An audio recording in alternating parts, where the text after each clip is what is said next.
How we see the world determines how we act. The Western philosopher Hobbes saw humans as engaged in a war with each other over resources, making our lives solitary, poor, nasty, brutish, and short. This view of the individual, fearful, working alone, in competition with others, now dominates Western philosophical tradition.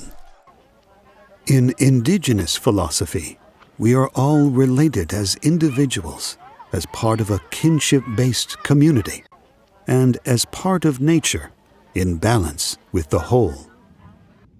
In most Western thought, society is seen as an aggregate of self-interested individuals, connected by competition with each other over limited resources, creating fear, insecurity, hopelessness, a scarcity of spirit. Indigenous societies see prosperity in nature. Resources are abundant, shared. Collaboration fosters environmental stewardship and balance with nature. In the Western worldview, nature is feared, its value based on hierarchy. Everything on Earth ranked, mineral, plant, animal, with humans at the top, dominating everything below. In the indigenous worldview, humans are an equal part of a vibrant, interconnected whole. Two worldviews, two very different economic systems. The dominant Western market economy, like its worldview, driven by an assumption of scarce resources, intensive centralized production, individuals with insatiable appetites, accumulating.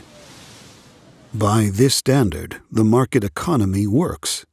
40% of the Earth's resources owned by just 1% of the population. The combined wealth of the 3 richest individuals in the world exceeds the GDP of the poorest 47 countries. The world contains only 497 multi-billionaires, while half of its population survives on less than $2.50 a day. The indigenous economy, like its worldview, interdependent, decentralized production, extensive use of resources, promoting responsible resource management, abundance, kinship, a belief in enoughness, encourages sharing and cooperation.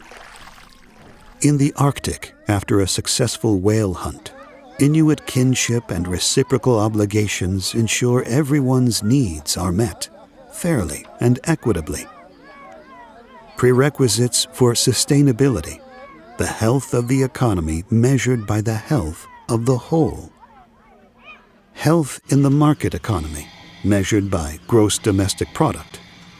The more we produce, consume, the better the economy.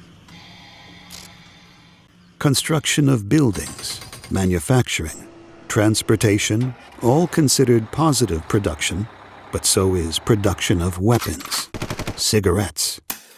While investments like healthcare, education are considered costs, negative economic productivity. And the impact on GDP of the physical and emotional costs of warfare, or the pollution that threatens 1/3 of the world's animal species? Irrelevant externalities outside the system. Not even making it onto the balance sheet. An unsustainable system where scarcity of resources is a self-fulfilling prophecy. There is an alternative. Indigenous peoples' territory spans 24% of the Earth's land surface, but is home to 80% of its total biodiversity. This is not a coincidence. In indigenous cultures, balance and harmony aren't romantic notions, but millennia-old design fundamentals.